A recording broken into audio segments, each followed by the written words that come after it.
뭐 저번에도 말씀드렸지만 수업을 진행하는 방식은 여러분들이 충분히 읽을 수 있으신 것은 복습 위주로 읽으시고, 제가 이제 여기서 볼 수 없는 부분들이나 추가적으로 설명드린 부분 위주로 설명을 드릴게요. 자, 이제 조금 고전시가 작품들을 보시다 보니까 이거 여기서 얘 또 나왔네? 아, 이거 얘기하는구나, 이런 느낌이 좀 드시는 게 좀 보이실 거예요. 일단 봉이라는 단어는 좀 알아두세요. 봉이 뭘까요? 여기서 봉, 여기 앞에 보시면은 왜 이렇게 산 표시돼 있잖아요. 산 표시돼 있고 봉은 봉우리입니다. 봉우리. 그래서 요 정도는 조금 알아두시면 도움이 되겠죠. 아, 산 얘기하는구나, 자연 얘기하는구나, 이렇게 생각하시면 되고, 산 자체를 부정적으로 묘사하는 건 없다 라고 그냥 거의 생각하셔도 돼요. 그래서 이 육륜병을 아는 사람이 나랑 백구다, 이런 얘기죠. 왜 이럴까? 자, 그래서 이제 백구고요. 그래서 백구는 갈매기예요. 그래서 이제 많이 나오니까 이제 아실 것 같긴 해요. 그래서 백구다, 이거죠. 백구야, 누구야? 여러분들, 이게 동물이든 자연물이든 누구야? 라고 부르면은 당연히 무엇이 된다? 했죠? 무엇이 되죠? 의나? 자, 빠르게 합시다, 그냥 말씀드릴게요. 의나 돼요. 그러면서 이제 무슨 말을 쓰느냐? 말을 건네는 어투다, 이런 말들을 씁니다. 말을 건네는 어투다. 그러니까 화자랑 대화가 닿는 대상으로 뭐 벗이다, 누구야, 그 다음에 너, 뭐 이렇게 부르는 것들은 다 의인하다라는 거는 저희가 다른 작품을 통해서도 보셨죠. 자, 그래서 못 믿을 수는 뭐 도하다, 이러면서 도하야 떠나지 마렴 이러면서 어주자가 애꺼하노라 라는 것은, 어주자는 여러분들 어부라는 뜻인데, 지금 여기서 여러분들 그 보이는 태도를 보시면 이 아름다운 청량산의 육육봉을, 그러니까 6이잖아요. 6이 두 번이어서요. 밑에 해석 보시면은 12봉우리라고 나와요. 어쨌든 우리가 뭐 12봉우리까지는 여러분들 모르셔도 우리가 산, 봉, 이런 것 중에서 자연이구나 라고 보시면 돼요. 자연을 아는 사람은 나와 백구뿐이다. 그러면서 다른 사람이 알까 걱정된다, 염려된다죠. 이 자연을 나만 즐기고 싶다라는 마음이 들어가 있는 거다라고 보시면 됩니다. 이제 요거는 이제 뒤에 다시 한번 보실 거고요. 작품 2 보시면 여기도 산 나오죠. 수 나오죠. 그러면 자연이군 이라고 생각하시면 됩니다. 자, 그래서 이 물을 봤는데 갑자기 도화뜬 물에 대해서 얘기합니다. 복숭아꽃 뜬 물. 그러더니 복숭아가 둥둥 떠있는 맑은 물을 보더니 얘가 뭐라 그래요? 아희야, 얘야, 무릉이 어디냐? 나는 여긴가 하노라. 여러분들 이거 많이 보셨던 표현이잖아요. 그래서 이 도화랑 무릉도원이랑 이렇게 연결된 경우도 많다라고 말씀드렸죠. 그리고 누구야? 물어보고 혼자 대답하자. 그래서 이런 부분에서 문답법이 나타났구나 보실 수 있죠. 자, 그 다음에 볼게요. 문답법.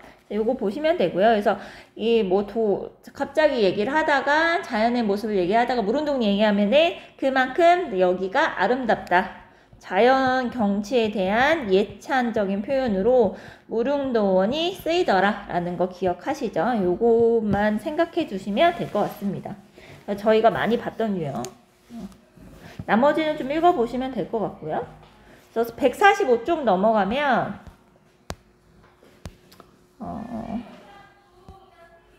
자, 청량산을 보면 소망한 내용, 이제 뭐 1번에 대한 게 나오는데, 여기서 이제 체크하실 거는 이거예요.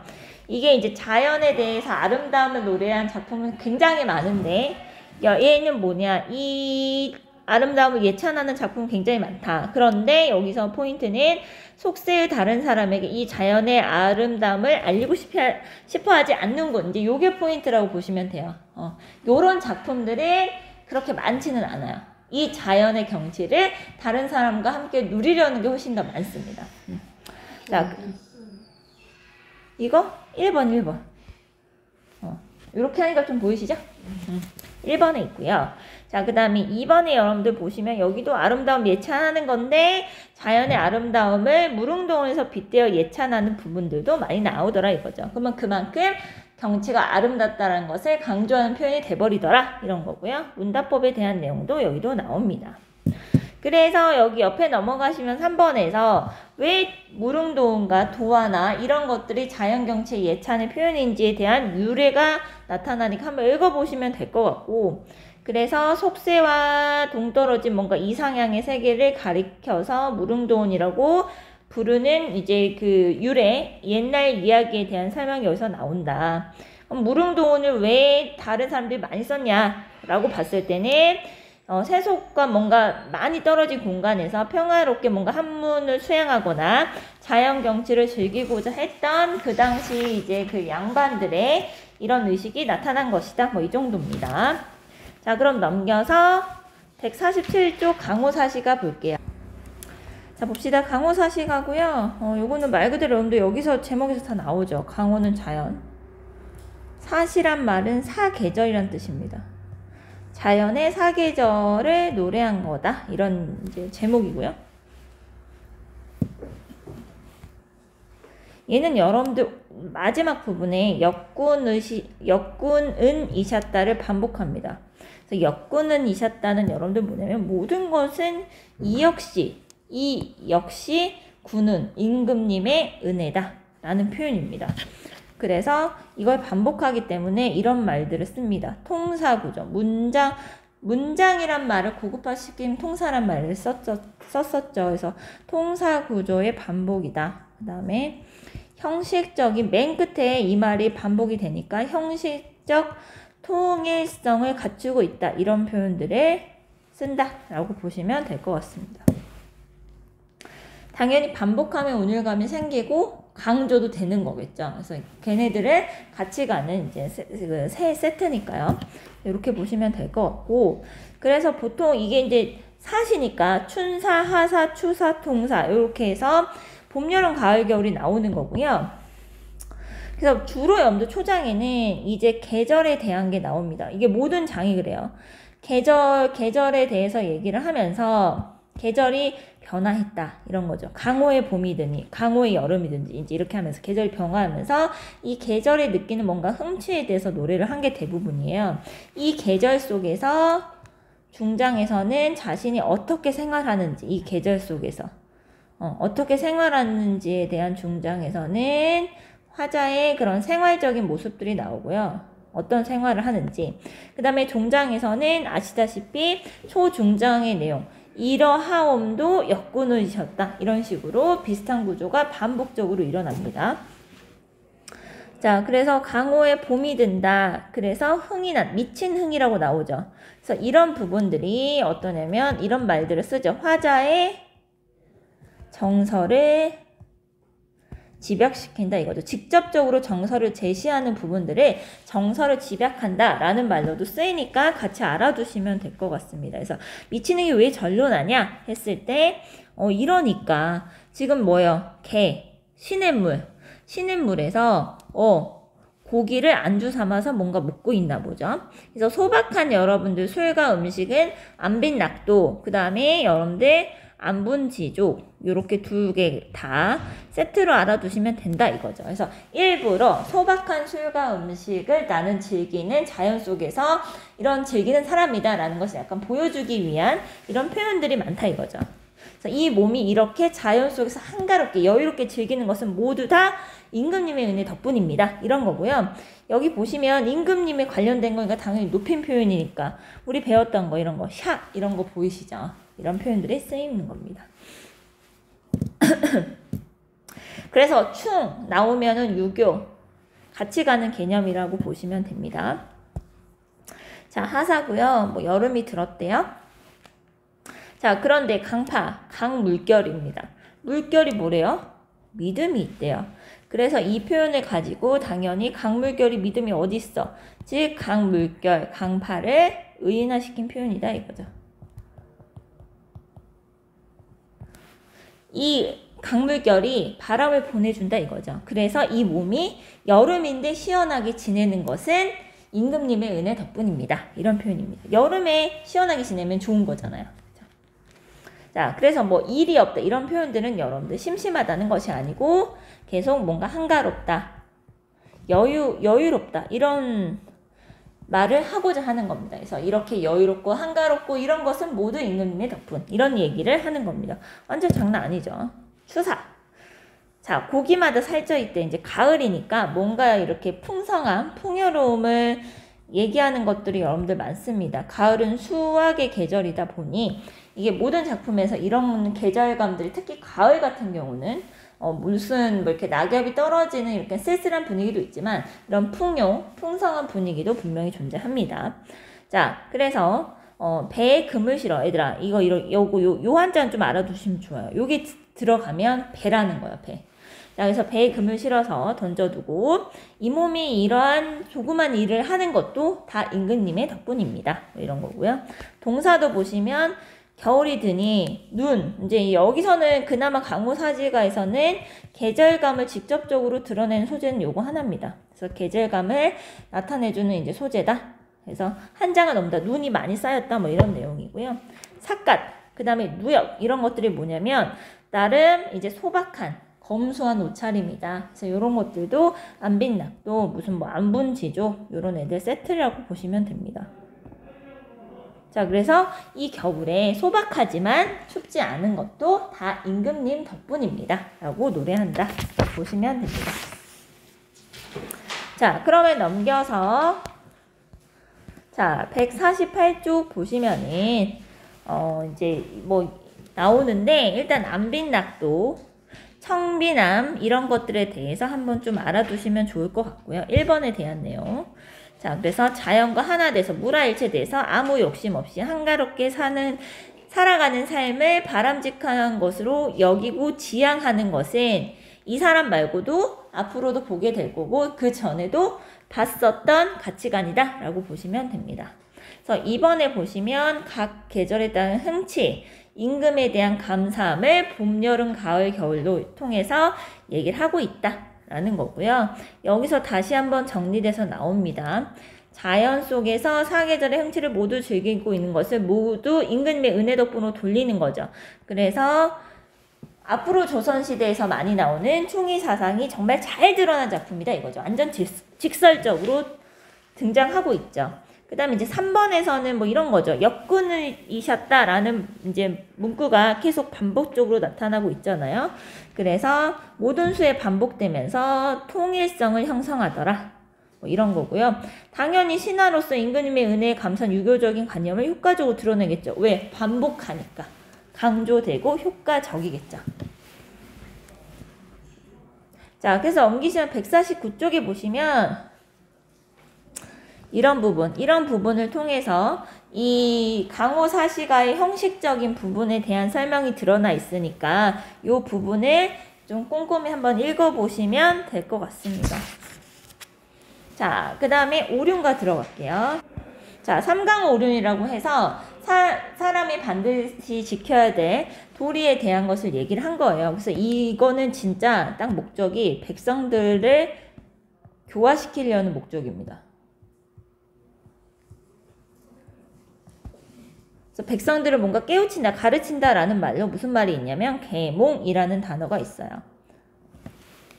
계몽이라는 단어는 나중에 일제강점기, 개화기 때도 많이 쓰이는 단어입니다. 자, 그리고 이 백성들을 교화시키기 위해서 얘기를 하는데 각각 여러분들 다른 주제예요. 각 수마다. 그래서 이런 주제를 뭐라고 하냐면 병렬식 구성이라는 말을 써요. 그러니까 내용이 서로 이어지는 것들이 좀 아니에요. 자, 그러면 일수 보시면 모든 사람마다 이 말을 들어야 된다라고 하면서 시작하죠. 그래서 이 말씀을 잊지 말고 배워야 된다 이렇게 얘기를 하잖아요. 굉장히 교훈적 성격이 강한 시라는 거 아실 수 있고요. 이런 교훈적인 성격이 강하면 무슨 말도 쓰냐, 교술적이다 라는 말도 씁니다. 교술적이라는 것이 여러분들 무슨 내용이냐면 뭔가 객관적인 내용을 주로 서술하면서, 그러니까 문학 작품에서 주로 객관적인 내용을 서술하면서 뭔가 교훈을 전달하려고 하면 교술이다 라는 말도 쓰거든요. 그래서 같이 알아두시면 좋을 것 같습니다. 그래서 이수 보시면 우리가 다 아는 내용이잖아요. 아버님 낳으시고 어머님은 날 기르시니 막 이런 대꾸적인 걸 통해서 지금 얘기를 하고 있고요. 부모 아니면 내 몸이 어떻게 살겠어. 이 덕을 갚으려고 하니 하늘 가히. 하늘 끝이 없다. 이 부모님의 은혜는 하늘 끝이 없이 높다. 뭐 이런 표현이라고 보시면 됩니다. 내용은 어렵지 않고요.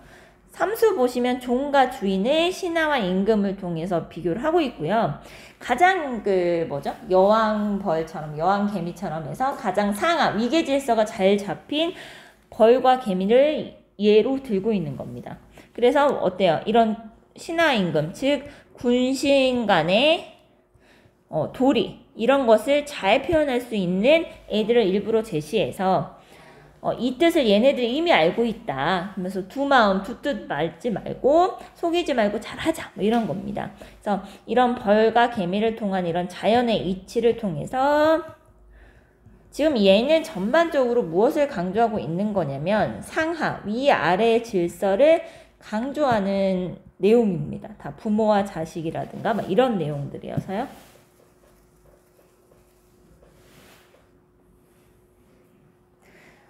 육수도 마찬가지죠. 어른 공경하자. 이런 내용입니다.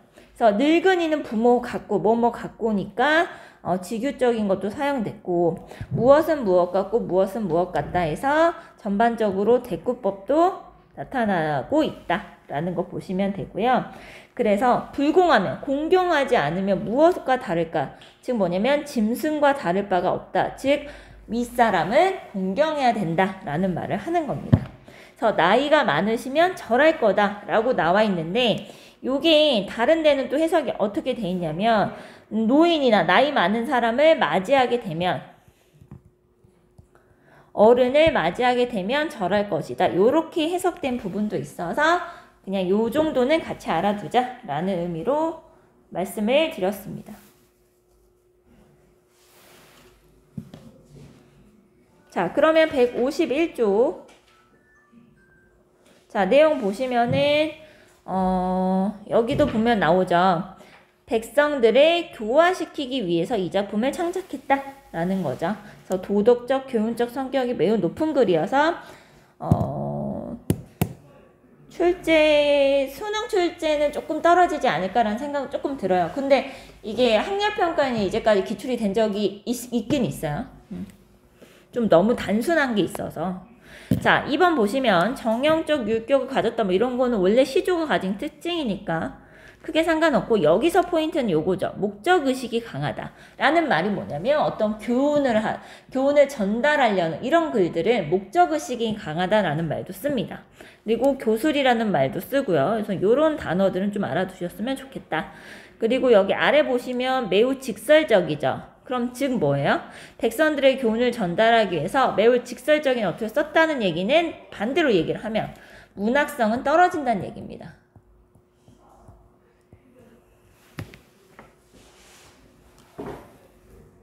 자, 3번에서 체크하셔야 될 것은 뭐 이런 부분이에요. 수직적 관계를 강조해서 지배층의 통치 이념을 충실하게 전달하고자 하는 작품이다. 뭐 이렇게 보시면 될 것 같습니다.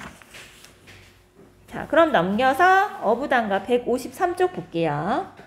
이연보의 어부단가 볼게요. 제가 예전에도 설명하면서 말씀드렸는데 사대부들이 어부 얘기하는 것은 자기들이 진짜 고기를 뭔가 낚는 것을 어부로 삼겠다. 진짜 어부가 아니고 가짜 어부다라는 말씀 들으셨을 거예요. 왜냐하면 강이라든가 바다라든가 이런 자연을 이상적으로 잘 즐기기 위해서는 배를 타고 나갔을 때 더 보이는 풍경들이 많기 때문에 어부 얘기를 하는 거다. 낚싯대도 그냥 던져 놓는 거다. 라고 말씀을 드렸었죠. 자, 일수 볼게요. 자, 이 중에 얘들아 이제 이런 것도 다 보이시죠? 국외음악 적용되기 전이고요. 이 중에 시름이 없대요. 시름이 없는 것은 뭐냐면 바로 어부의 생애래요. 자, 그래서 이력편주, 자, 배를 타고 만경파, 물결에다 배를 띄워놓고요. 인세, 자, 인세를 다 잊었대요. 인세를 다 잊었기 때문에 시름이 없는 거죠. 여러분들. 얘네들은 같은 말입니다. 인간 세상을, 자연과 대조되는 인간 세상을 다 잊었기 때문에 나는 시름이 없다라고 보시면 됩니다. 자, 그래서 무엇을 날 가는 줄, 시간 가는 줄 알겠냐? 알 리가 없다. 자연 속에 있으니까. 자, 지금 보시면 계속 서리법적인 표현 계속 쓰이는 거 보이실 거고요. 자, 그래서 인간 세상, 홍진 뭐 이런 것들은 외워두셔라 라고 말씀은 드렸습니다.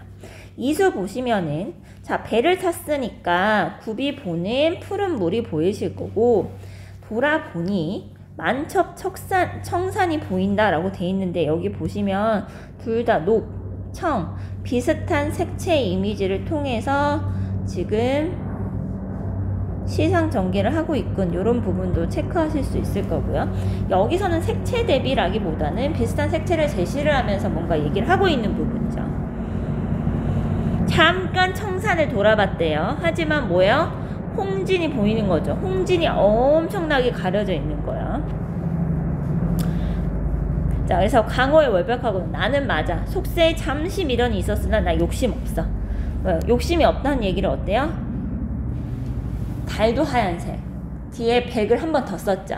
그래서 하얀색을 통해서 나는 뒤에 우심, 욕심이 없다는 것을 강조하는 표현입니다. 그러니까 그만큼 나는 욕심이 없이 순수함을 강조하기 위해서 이 표현을 나란히 썼다라고 보시면 됩니다. 그래서 무심이라는 단어는 고전 시가에서 나오면 여러분들 그냥 욕심이 없다라고 해석하시면 된다라고 말씀드렸죠. 자, 그리고요, 삼수 보시면은 청하에 밥을 싸고 농류에 고기를 깨었다 있는데 밑에 보시면은 나와요. 푸른 연잎에 밥을 싸고 푸른 버드나무까지 고기를 깨었다는 건데 얘가 여러분들 얘기하는 것은 뭐냐면 결국 소박한 삶이에요. 여기서 또 나오죠. 그래서 소박한 삶. 그러니까 나는 자연 속에서 소박한 삶을 추구해 뭐 이런 거니까 얘도 뭐 안빈낙도니 안분지종이든지 이렇게 붙는 애들입니다.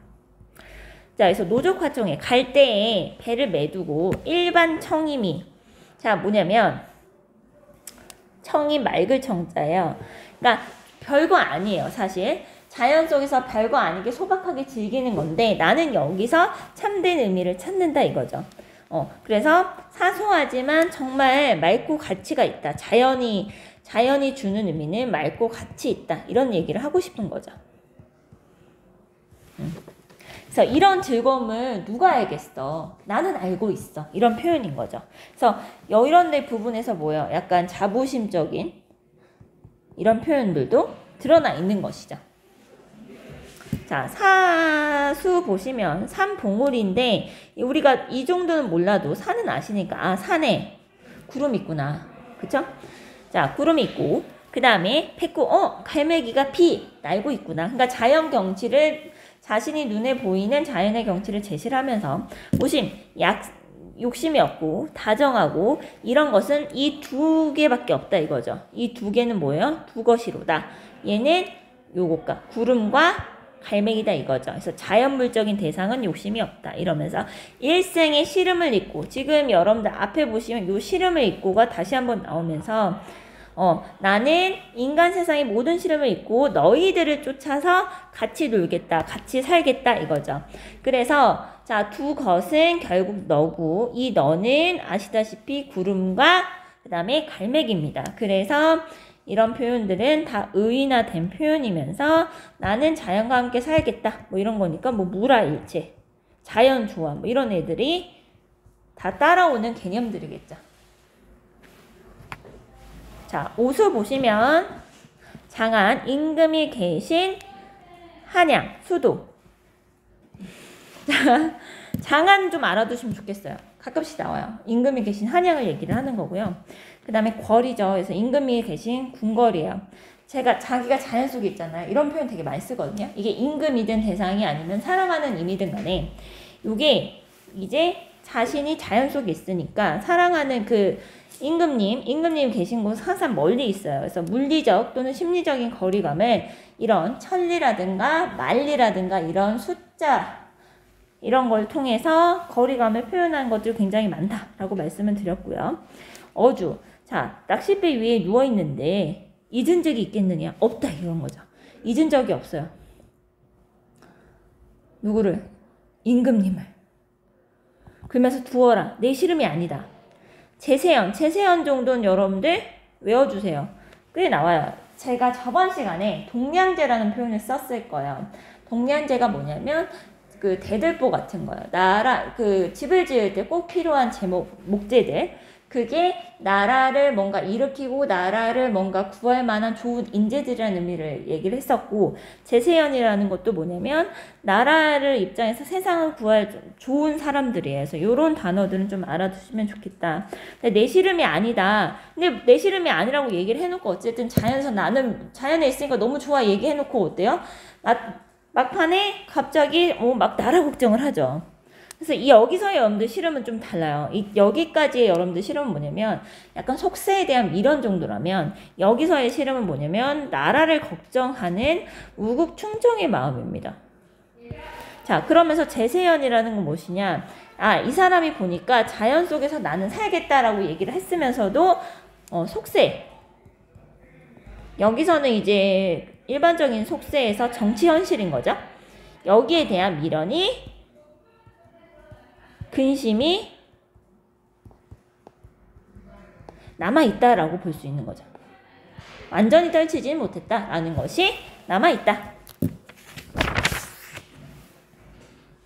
자, 그래서 154쪽 넘기시면,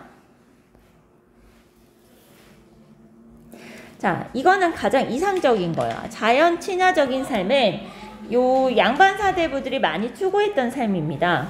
그래서 복잡한 현실의 괴로움 있고 자연에 파묻혀 풍류를 즐기고자 하는 삶을 살고자 했던 사람들은 많아요. 그래서 이때의 자연은 뭐냐? 약간 현실 도피처의 개념인 것이죠. 이런 개념으로 자연을 선택한 사람들도 많았다. 그런데 여기 보시면 구름이나 갈매기와 벗을 하죠. 벗을 하면서 자연과 함께 욕심 없는, 무심이라는 단어가 여러분들 앞에 2번이나 나오잖아요. 욕심 없는 삶을 살기를 분명히 꿈꾸는 화자의 모습이 나타나면서도 마지막 부분에 보시면 인군과 나라를 걱정하는 마음을 통해서 속세에 대한 미련을 완전히 놓지 못하는 모습도 보이더라 라는 겁니다. 자, 이러한 미련이 아예 없는 작품이 있고 있는 작품들이 있습니다. 자, 그래서 2번에서는 자연에서 즐기는 풍류. 그래서 풍류는 무엇이냐? 멋스럽게 노는 일이다 해서 풍류에 대한 설명이 나와 있으니까 요건 좀 읽어보시면 될 것 같고요. 자, 3번. 여기는 제가 몇 번 얘기했던 건데, 자, 보시면. 자, 여기서 어부는 생업으로 실제 고기를 잡아서 그것으로 생계를 유지하는 것이 아니라 자연에서 유유자적하는 자를 말한다 이거죠. 현실에서 벗어나, 즉 가짜 어부다 라는 부분 체크하시고 나머지는 읽어보시면 될 것 같습니다. 자, 156쪽 도산 12곡 볼게요. 자, 언지 6개, 언학 6개에서 12작품을 쓴 거고요. 자, 언지 부분 보시면은 이거 유명한 구절인데요. 이런들 어떠하며 저런들 어떠하려 하면서 이렇게 대꾸적인 거나 이런 거 보이시죠? 서리법적인 것들이 나타납니다.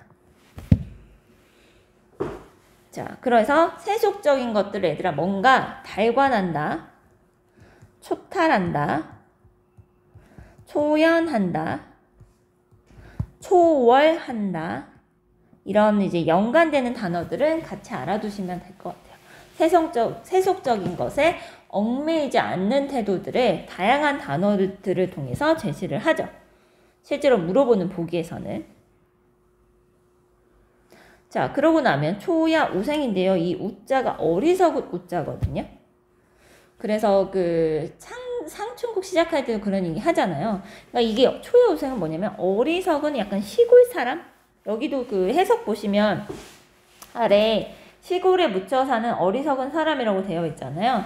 그래서 이런 표현을 통해서 굉장히 뭔가 겸손한, 자신을 낮추는 이런 표현들이 중간중간에 나타난다. 뭐 이렇게 보시면 돼요. 그래서 이런 나이가 이렇다 어떠하려 이런 거죠. 그럼 이 이렇다의 얘기는 뭐냐면 지금 이런들 어떠고 저런들 어떠려, 지금 이 이렇다의 핵심은 뭐냐? 자, 세속을 떠나 자연과 함께 사는 자연 친화적 삶을 얘기를 하는 거죠. 그래서 여기서도 계속 이런 거 나와요. 이제 보시다 보면 좀 이제 슬슬 질리는데 얘 또 이 말 또 하네 이런 느낌이 드실 거예요. 자, 그러면서 얘는 한술 더 떠요. 무슨 얘기를 하느냐. 하물며 천석고왕을 고쳐서 무엇하겠느냐. 고칠 필요가 없다는데 천석고왕은 뭐냐. 자연을 너무 사랑해서 병이 걸렸다라는 표현이고 이것과 관련된 표현이 요것도 있다고 말씀드렸어요. 연하고질.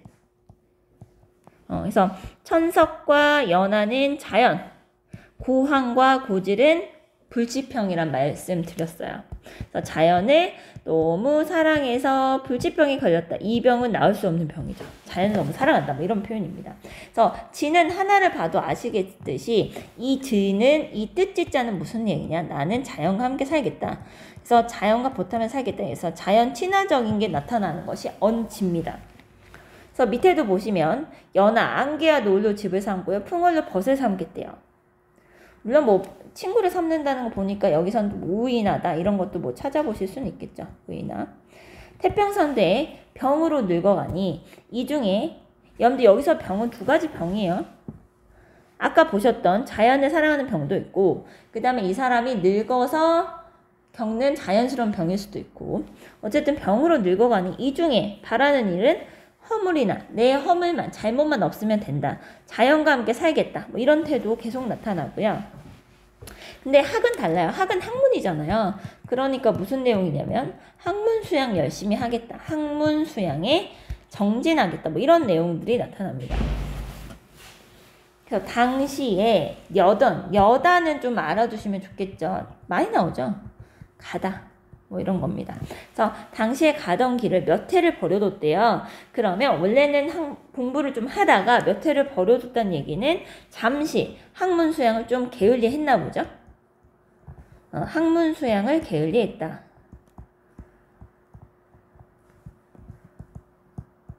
이랬다가 다시 열심히 해보자 이거죠. 어디가 다니다가 벼슬길에 막 헤매다가 이제야 돌아왔느냐 이거죠. 그러니까 계속 공부하는 삶을 이상적인 삶으로 치는 거고 벼슬길을 헤매거나 막 이런 것들은 이제 부정적인 걸로 보는 시선인 거죠. 왜냐면 벼슬길이라는 거 결국 약간 입신양명 속세의 최고봉이잖아요. 약간. 그래서 어딜 가냐 이렇게 돌아왔냐. 헛짓거리 하지 말고 이제 돌았으니 연디 다른 마음 먹지 않겠다. 그래서 요 딴 마음은 무슨 말이냐. 벼슬길이죠. 여기요. 여기 얘랑 해당되는 거. 벼슬길 신경 쓰지 않겠다. 나는 오로지 순수하게 학문 수양만 열심히 하면서 살겠다. 뭐 이런 내용들입니다. 자, 그 다음에 언압5 보시면은 엄청 유명한 구절이죠. 청산, 산과 물은 어찌하여 망고에 푸르르고 그 다음에 주야, 낮, 밤으로 그치지 않는데요. 즉 자연 이런 애들은 뭐예요? 영원하죠. 변하지 않죠. 그래서 이게 우리가 배워야 할 점이에요. 그래서 얘네들처럼 우리도 그치지 않고 항상 상청 푸르겠다라는 내용입니다. 그러니까 학문 수양에 힘쓸 것을 다짐하면서 무슨 내용을 얘기를 하느냐. 이러한 자연의 속성을 본받자 이런 얘기죠. 그래서 자연의 무슨 덕성을 예찬한다. 자연의 속성을 본받으려고 한다. 이런 것들은 굉장히 많이 나오는 표현이죠. 그래서 자연의 속성을 본받아서 학문 수양에 끊임없이 힘쓸 것이다. 뭐 이런 내용들입니다. 자, 그러면 157쪽 보시면은 2번 다시 한번 나와 있어요. 자연 친화적 삶을 노래한 언지. 학문 수양의 삶을 노래한 언학 부분이 나타나 있고요. 그 다음에 자연에 둘러싸여서 도를 추구하고 자신을 수양, 학문을 수양하는 이런 모습들이 잘 나타나 있다. 이런 것들을 보시면 되겠습니다. 그래서 여기 있죠. 3번에 보시면 청산유수. 자, 그래서 자연의 태도를 통해서 불변하고 영원함을 예찬하는 것은 앞으로도 계속 많이 나올 단골 소재다. 이렇게 보시면 될 것 같습니다. 자, 그럼 애들 하나만 더 보자. 고3 국어과 볼게요.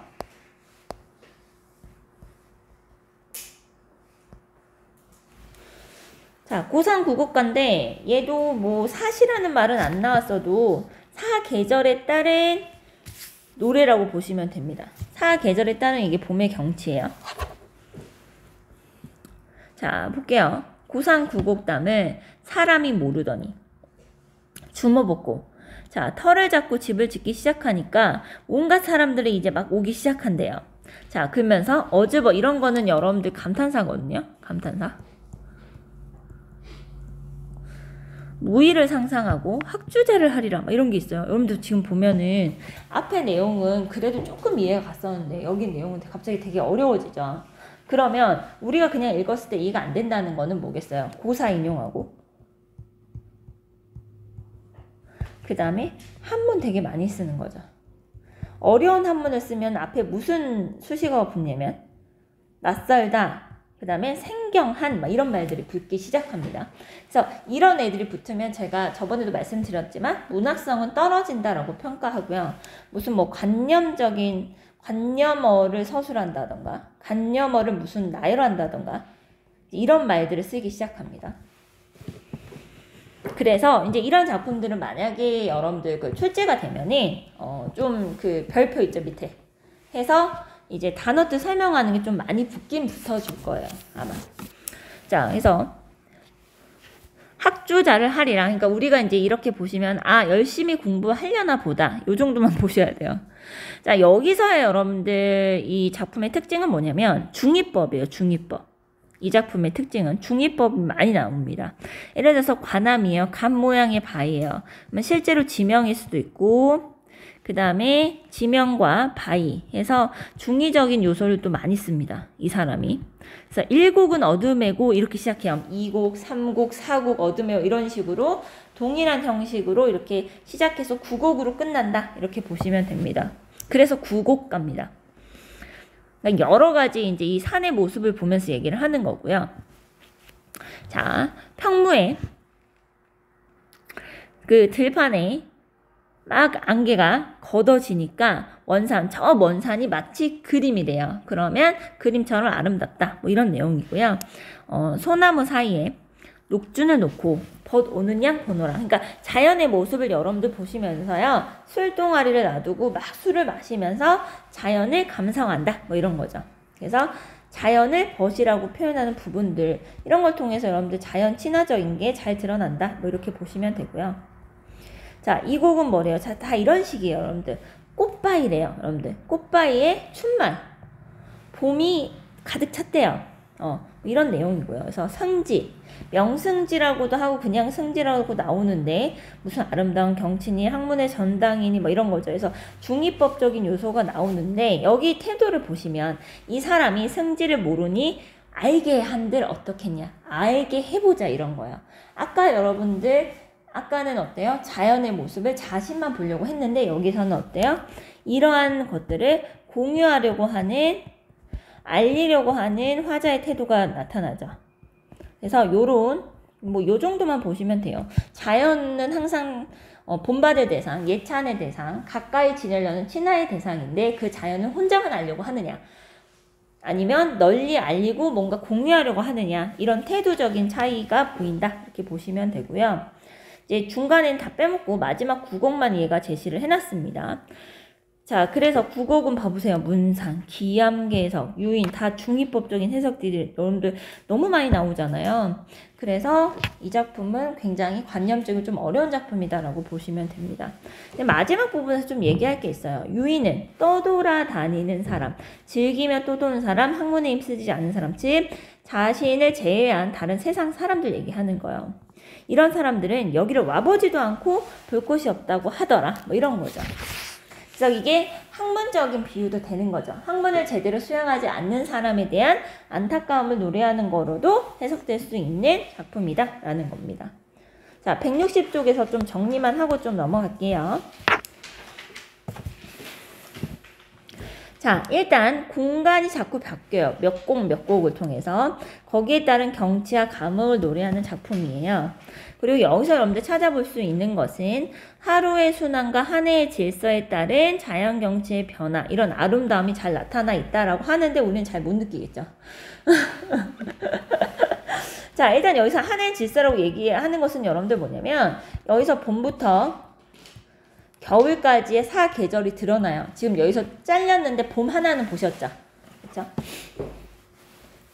자, 그 다음에 2번 보시면 자연과 학문의 공간을 둘 다 얘기했다. 그래서 자연 친화적인 삶 속에서 학문 수양을 지향한다. 이거는 사실 다른 사대부들도 되게 많이 했던 주제다라고 보시면 됩니다. 그래서 그 9곡가잖아요. 그래서 이런 1곡부터 9곡까지 보시면 본인이 혼자 물어보고 혼자 답하면서 경치를 막 소개한다. 당연히 묘사하고 예찬하는 것도 나타난다. 뭐 이런 겁니다. 이제 3번에서 보실 건 사실 여기에 대한 거거든요. 자, 자연을 다른 사람들은 사실 학문 수양보다는 자연의 경치를 즐기고 이런 작품들이 염도 훨씬 많아요. 근데 여기서는 뭐냐? 경치를 즐기지만 학문을 정진하는 뭔가 수양의 공간으로서 얘기를 하더라 이거죠. 자, 그래서 여기 아래 보시면은 세상의 다른 이들과 학문의 즐거움, 자연의 아름다움을 공유하려는 화자의 태도를 볼 수 있다. 요 정도 체크하시면 될 것 같습니다. 고3 국어과는 좀 어려워요, 여러분들. 어려워서 여러분들 보시면 161쪽에 또 보시면 다른 빠져있는 다른 5곡이라든가 이런 부분들이 있으니까 그냥 보시는 김에 한 번은 읽어보시는 게 좋겠다라는 생각이 좀 듭니다. 오늘은 여기까지 하겠습니다. 수고하셨어요.